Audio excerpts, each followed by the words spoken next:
Футбол әлемдегі ең танымал спорт түрлерінің бірі. Футбол ойындарын мыңдаған жанкүйер стадиондарда, ал миллиондаған адам теледидар экрандарынан тамашалайды. Сонымен қатар, аталмыш спорт түрінде танымал футболшылардың есімдері де бәріне белгілі. Ендеше, сіздердің назарларыңызға осы спорттың біздің еліміздегі, оның ішіндегі шаһарымыздағы қарқыны туралы бөліссек.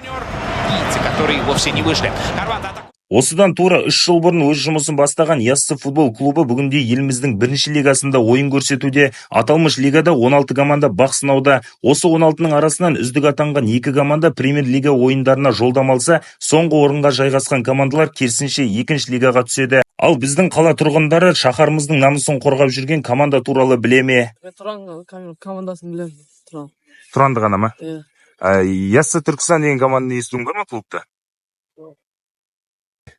Жоқ, білмеймін, мен тек Тұран деген команданы білемін. Ол мынау стадионда жаттығып жататын, біздің Түркістан қаланың намысын қорғап жататын команда деп соны ғана білемін.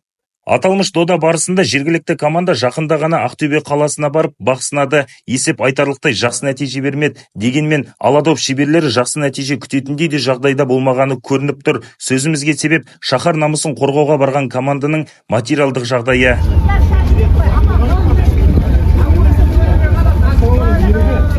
Міне, бұл жігіттер шаһар намысын қорғауға қамданып жатқан Түркістан футбол құрамасының ойыншылары. Құрама екені киген киімдерінен де байқалып тұрғандай. Неге дейсіз бе? Басқа өңірдің командаларына көз салыңызшы. Киген киімі де, арқасына асынған сөмкелері де бірдей. Тіпті бір үйдің егіз балалары секілді. Міне, негізі команда осындай болуы керек емес пе? Айып алаңына қарай асырылған бас ақыры голға айналды. Бірде-бір гол авторы тыңнан шықты. Жеңуге бұл себеп еместерсіздер, бірақ сорақысы бұл жерден тоқтамады. Мемлекеттік сатып алу порталының жоспарында 29 миллион 500 мың теңге тамағына қаралса, тағы дәл осы сома жататын жеріне бөлінген, ал спортшылардың айтуынша мүлдем бөлек. Түркістанды шын айтсам, мен айқа келдім. Басқа командаға қарағандай нашарлау негізі. Осы условиясы нашарлау. Ол условияға енді бүкіл мелочь жатады ғой. Ойынның сапасы, команданың қалай киіндіреді, қалай тамақтанып қай жерде тұрады. Даже футбол жабдықтарына қарасаң да қаншама доп, қаншама командада игроктар жүргеніне бәрі байланысты соған. Оның бәрі футбол сапасына бізге береді. Мысалы, былай қарасаң, біз бердік, бізге әлі киім берген жоқ. Экипировка дейді ғой команданың кигізетін. Бізге оны келесі апта деп әйтеуір бізді соны обещать етіп, бірақ әлі бізге көп тұрғандайыз, әркім өзінің киіммен кетіп балдар енді шын айтсақ. Жататын жерлері, енді базалары да кішкене нашар балдардың тұратынына. Олар енді футболға әсер етеді прямой оның бәрі, мелочтардың бәрі соған тисек. Біздің мысалы қаржымызда енді зарплата дейді ғой, зарплатамыз негізі бізден керек емес суммаларда мен ойынша алып отыр. Біздің қаржымызда мысалы двойной налог сияқты ма, әйтеуір команданың өзі төлейтін ақшаның біздің ақшадан тиісіп отыр да. Мен соны өзім түсінбедім, шын айтсам. Бірінші рет тұрғандаймен мен бірінші рет көп тұрғандайды. Менде онанда қандай контрактта қандай сумма жазады, оған сондай сумма түсу керек негізі. Ол бүкіл жерде сондай. Налог, доходный налог, индивидуальный деген ол жақта мен қатты енді білім жоқ ол жерден. Бірақ мен білуімше, налог пен пенсионка, ол мен парыз ол менде төлеуге, неде, осы үкіметтің алдында. А қалған одан басқа бөлек ақшаны қайыққа кетіп отыр, не үшін шешіп отқанын мен оны шын айтсам білмеймін оны. Біздің клубта мен оны шын айтсам көрмедім. Біздің клубта мен көрген главный тренер бізде бар. Бізде бар, оның көмекшісі бар. И тренер Павлетрем дегенді. Мен соларды ғана көремін. Басқаларды көрмей жүрмін.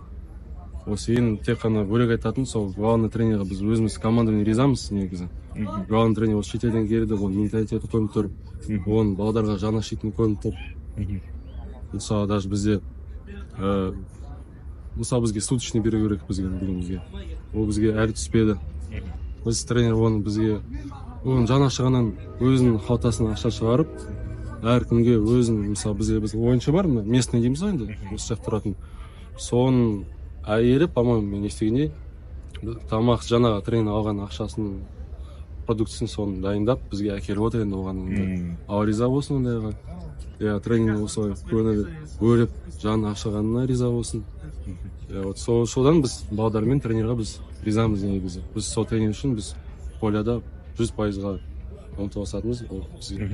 Міне, команда мүшесінің айтуынша клубтың жағдайы осындай болса керек. Біз клуб басшыларымен тілдескенде штаттық құрылымда неше адам жұмыс атқаратын біле алмадық. Дегенмен спортшылардың айтуынша клубта дәрігер де, массаж қызметкері де жоқ екен. Ал бөлінген қаржының қайда жұмсалғанына назар салсақ, дәрігердің пайдаланатын спирттік өнімдері секілді дәрі-дәрмек жазылған. Бұл қалай? Әлде спортшылар бір-біріне алғашқы көмек көрсетіп, шыдап келе ме? Сосын кеше мен тренировкада жарақат алдым.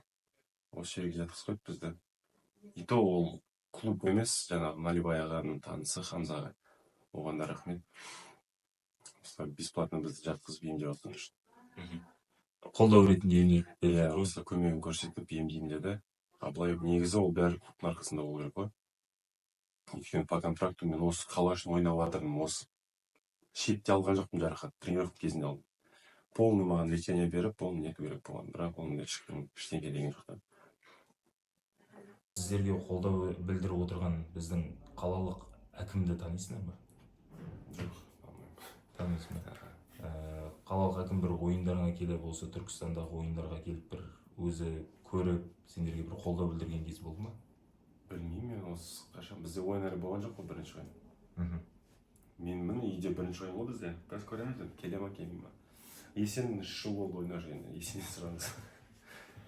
Изеге қалалық әкім келіп бір осы Түркістанның өзінде болып жатқан ойындарға қолдау білдіріп осы жылы тек бірінші рет болады Түркістан ойында. 2 жыл арыста болды ойындар. Сол үшін келген сияқты ғой. Аким. Вообще көрмедік, бірақ Аким. Қазір мысалы общагада жатыр балалар. Ояқта тұрғанымен тамақтар онша емес. Зарплата түседі, мысалы барлығы тамаққа кетеді. Тамақ ішесің, таксиға, жолға жұмсайсың. Мен, зарплатаны көріп тұрған жоқсың.